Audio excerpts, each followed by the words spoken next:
Assalamualaikum warahmatullahi wabarakatuh. Salam sejahtera bagi kita semua. Shalom, Om Swastiastu, Namo Buddhaya, salam kebajikan.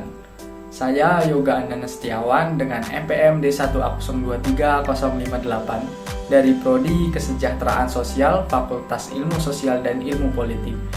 Mata kuliah Bahasa Indonesia dengan dosen pengampu Bapak Dr. Nurmanza SPD MPD.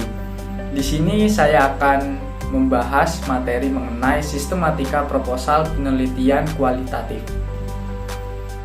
di mana struktur dari sistematika proposal penelitian kualitatif yaitu yang pertama judul, 2 abstrak, 3 kata pengantar, dan 4 isi. Setelah itu masuk bab 1 pendahuluan, bab 2 landasan teori, bab 3 metodologi penelitian, bab 4 hasil dan pembahasan, bab 5 penutup, dan daftar pustaka, serta lampiran. Lanjut kita ke pembahasan yang pertama, yaitu judul. Judul adalah hal yang sangat penting dilakukan sebelum memulai penulisan karya ilmiah tersebut, karena sebagai landasan untuk mengarahkan pengembangan tulisan. Yang kedua, abstrak. Jadi abstrak itu adalah komponen penting dalam karya tulis ilmiah yang memberikan gambaran penelitian kepada para penguji atau pembaca. Keberadaan abstrak tersebut terletak di halaman awal setelah cover dan terdiri dari 250 kata.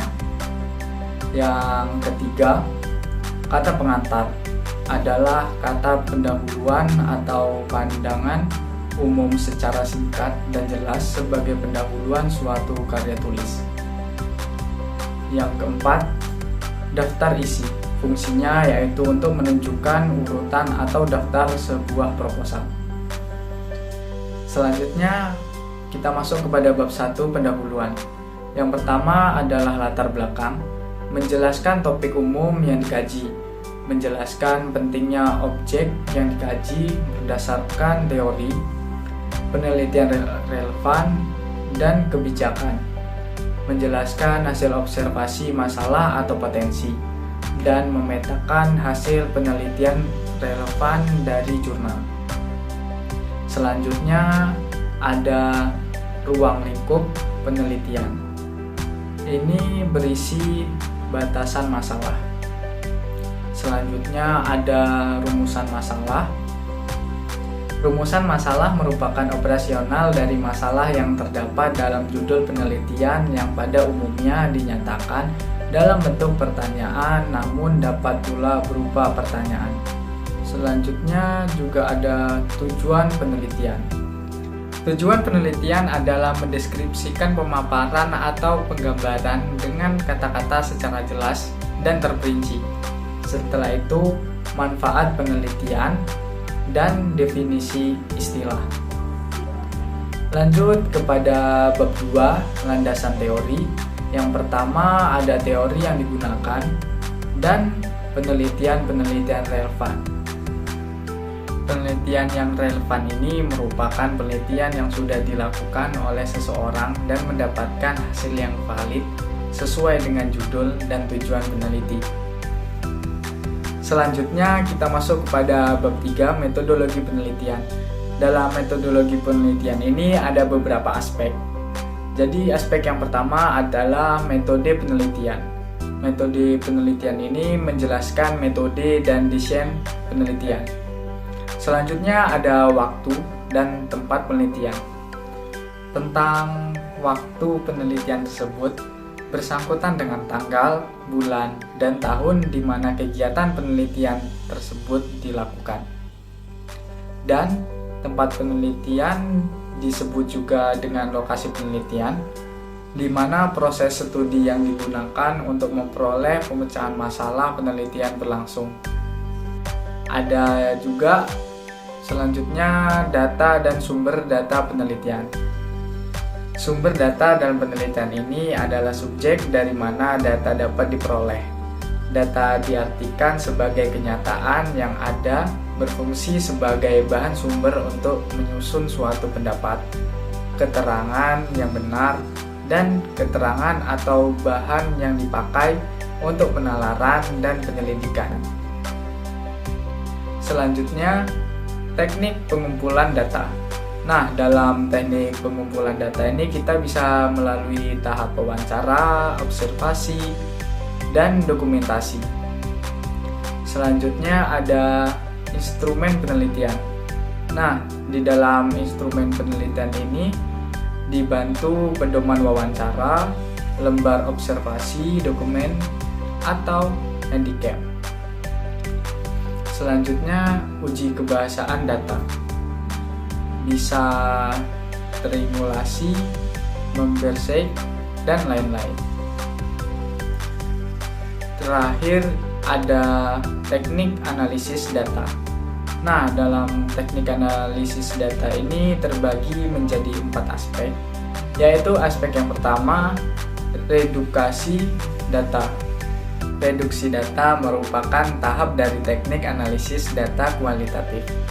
Reduksi data merupakan penyederhanaan, penggolongan, dan pembuangan yang tidak perlu data sedemikian rupa sehingga data tersebut dapat menghasilkan informasi yang bermakna dan memudahkan dalam penarikan kesimpulan.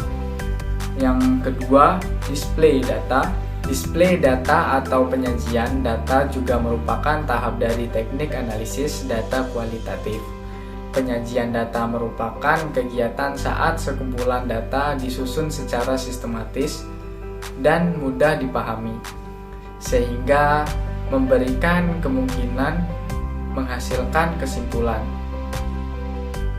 Bentuk penyajian data kualitatif bisa berupa teks naratif, berbentuk catatan lapangan, matriks, grafik, jaringan atau bagan. Melalui penyajian data tersebut, maka nantinya data akan terorganisasikan dan tersusun dalam pola hubungan, sehingga akan semakin mudah dipahami. 3. Interpretasi. Dalam interpretasi, analisis diartikan sebagai proses menguraikan sumber sejarah ke dalam data dan informasi untuk mendapatkan makna, hubungan sebab akibat, dan keterkaitan dari fakta sejarah suatu peristiwa pada lingkup ruang dan waktu. Dan keempat, kesimpulan. Selanjutnya kita masuk kepada bab 4, hasil dan pembahasan. Nah, dalam bab 4 ini hanya ada 2 aspek, yaitu hasil penelitian. Nah, hasil penelitian ini berisi tentang jawab sesuai rumusan masalah, sampaikan hasil penelitian berupa uraian, tabel, gambar, dan ingat, jangan dikomentari dahulu. Dan yang kedua, selanjutnya pembahasan.